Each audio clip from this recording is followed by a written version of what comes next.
Alhamdulillahirabbil alamin wa bihi nasta'in ala umuri dunya waddin wa ala alihi wa ashabihi ajma'in amma ba'd. Alhamdulillah, pada kesempatan kali ini kita dapat berhadir kembali di ta'lim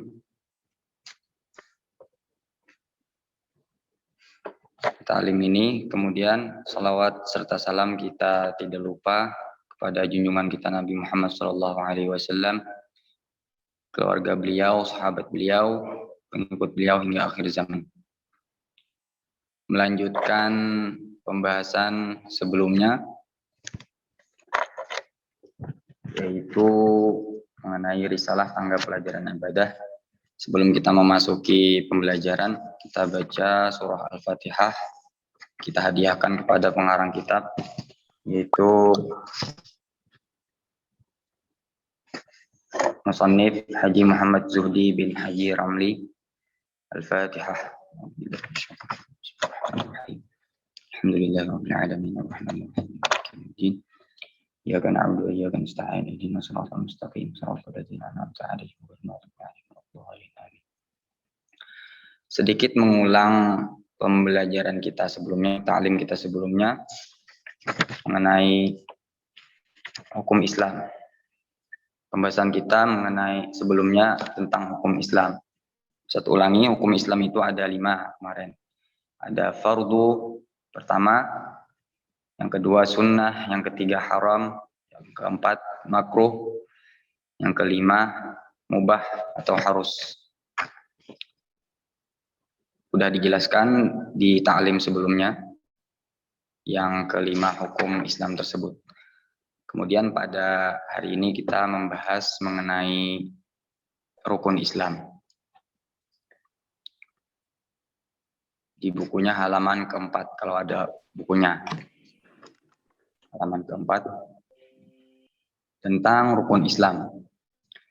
Rukun Islam sama seperti hukum Islam, ada 5. Rukun Islam itu ada 5. Yang pertama, mengucap 2 kalimat syahadat. Yang kedua, mendirikan sembahyang 5 waktu atau melaksanakan sholat 5 waktu. Yang ketiga, menunaikan zakat.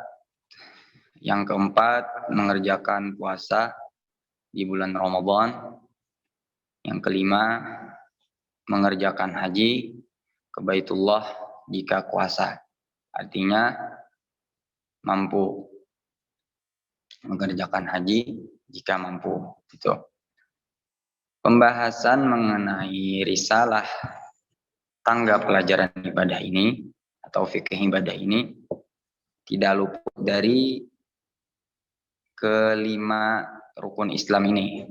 Rukun Islam ini ada mengucap 2 kalimat syahadat, mendirikan sembahyang tadi sampai ke mengerjakan haji ke Baitullah. Jadi pembahasan kitab ini mencakup rukun Islam yang 5.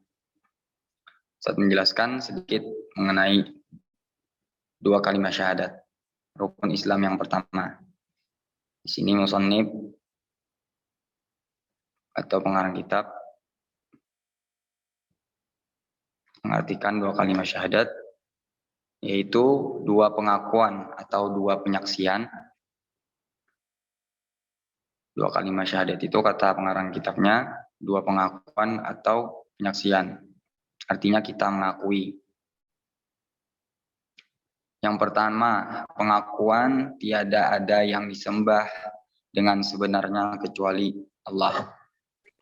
Jadi yang wajib disembah yang sebenarnya itu hanya Allah.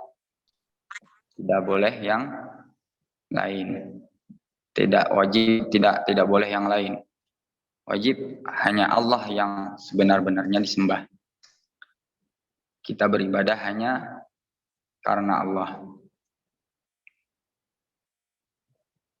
Puasa hanya karena Allah. Menunaikan zakat hanya karena Allah gitu. Dan seterusnya. Kemudian yang kedua, pengakuan bahwa Nabi Muhammad itu betul-betul pesuruh Allah. Kita mengakui bahwa Nabi Muhammad itu utusan Allah atau pesuruh Allah. Bunyi dari dua kalimat syahadat itu ialah asyhadu an la ilaha illallah wa asyhadu anna Muhammadar Rasulullah. Artinya, aku yakinkan bahwa tiada ada Tuhan yang disembah dengan sebenarnya kecuali Allah, dan aku yakinkan bahwa Nabi Muhammad itu sebenar-benar pesuruh Allah. Jadi, dua kalimat syahadat ini kita ucapkan dengan lisan, kemudian kita yakinkan di dalam hati. Harus yakin di dalam hati bahwa yang hanya disembah itu hanya Allah. Tidak ada yang lain selain Allah yang boleh disembah. Sama dengan yang kedua, keyakinan terhadap Nabi Muhammad bahwa Nabi Muhammad itu pesuruh Allah atau utusan Allah. Mengenai syahadat yang pertama tadi, syahadat pertama kan asyhadu alla ilaha illallah. Itu dinamakan juga dengan syahadat tauhid. Syahadat yang kedua dinamakan syahadat Rasul. Setiap orang non-muslim selain orang Islam yang hendak masuk Islam itu wajib mengucapkan dua kalimat syahadat ini, yaitu asyhadu alla ilaha illallah wa asyhadu anna Muhammadar Rasulullah. Selain Islam atau misalnya orang Kristen mau masuk Islam harus wajib mengucapkan dua kalimat syahadat ini dengan lisannya dan meyakinkan di dalam hati. Kemudian rukun Islam yang kedua tadi mendirikan sembahyang 5 waktu atau melaksanakan sembahyang 5 waktu. Nah, mengenai rukun Islam yang kedua mendirikan sembahyang 5 waktu tadi, kata musannifnya, oleh karena soal sembahyang ini atau salat ini berhubungan dengan bersuci, dan bersuci biasanya dengan air, maka di sini kata musannif diterangkan lebih dahulu soal air atau mengenai air. Kita jelaskan mengenai air. Air itu terbagi 3 kata musannifnya, kata pengarang kitabnya. Yang pertama, yang bagi mensucikan, bagi yang lain. Itu mendengar jasanya sekali melihatnya cara berpandai itu kan Jepang. Artinya mensucikan bagi yang lainnya ini berfungsi untuk mensucikan. Suci berfungsi untuk mensucikan. Gitu. Yang kedua, air yang suci tiada mensucikan bagi yang lainnya. Yang ketiga, air najis atau air yang bernajis. Jadi air terbagi 3, ada air yang suci lagi mensucikan, yang kedua air yang suci tiada mensucikan, yang ketiga air najis atau air yang bernajis. Jadi kesimpulannya, suci belum tentu mensucikan, gitu. Dia suci tapi belum tentu mensucikan. Kita jelaskan mengenai air yang pertama, air yang suci lagi mensucikan. Air suci lagi yang mensucikan bagi yang lainnya itu air yang sah dipakai untuk berwudu, mandi, dan membasuh najis. Artinya air yang sah dipergunakan untuk berwudu, mandi, dan membasuh najis atau membersihkan najis. Air yang suci lagi mensucikan tadi ada 7 macam. Kata musannif di sini, yang pertama air hujan, yang kedua air laut, yang ketiga air sungai, keempat air sumur, kelima air pancuran atau air sumber. Biasanya air pancuran itu air yang berada di gunung atau air terjun gitu, meluncur ke bawah, air pancuran.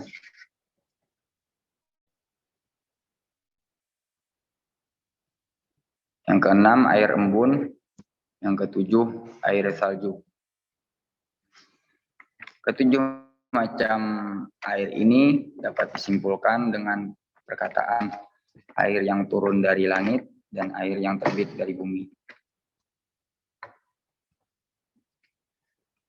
Air yang suci tiada mensucikan bagi lainnya ialah air yang tiada sah dipakai untuk berwudu, mandi, dan membasuh najis.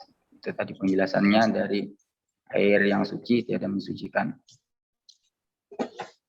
Mungkin sampai di sini dulu saya jelaskan mengenai air. Air yang terbagi tadi 3 macam, air yang suci lagi mensucikan. Yang kedua, air yang suci tiada mensucikan. Yang ketiga, air najis atau air yang bernajis. Dan juga rukun Islam tadi ada 5. 1 mengucap 2 kalimat syahadat, 2 mendirikan sembahyang, 3 menunaikan zakat, 4 puasa Ramadan, yang kelima mengerjakan haji ke Baitullah.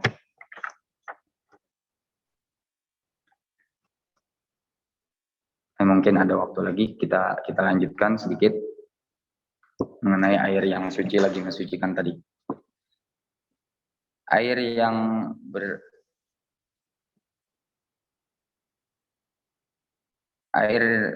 yang suci, yang kedua air yang suci tiada mensucikan bagi yang lainnya, yaitu air yang tidak sah dipakai untuk berwudu, mandi, atau membasuh najis atau membersihkan najis.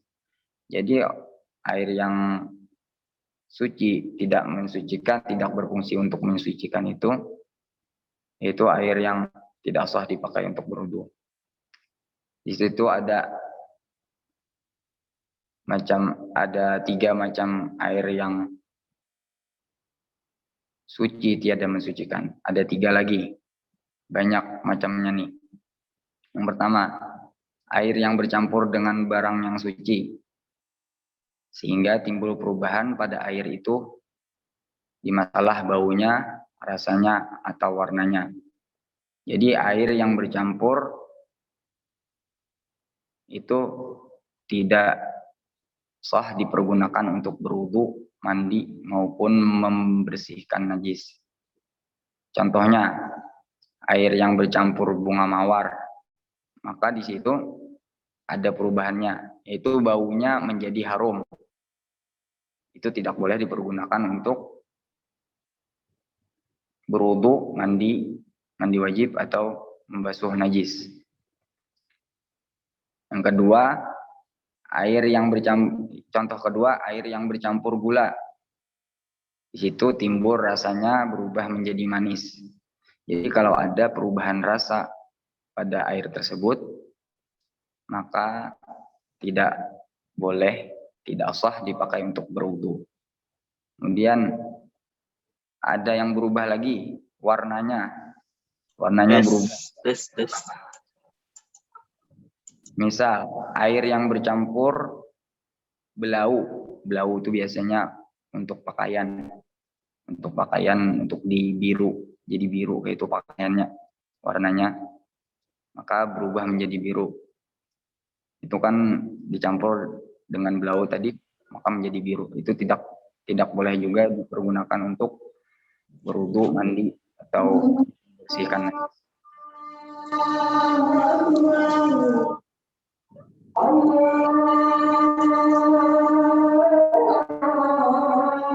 Mungkin kita akhiri pembelajaran ta'lim kali ini karena udah azan. Kita akhiri dengan membaca doa kafaratul majlis. Subhanallahumma wa bihamdik asyhadu an la ilaha illa anta astaghfiruka wa atubu ilaik. Alhamdulillahi rabbil alamin. Sekian, terima kasih. Salam khilaf.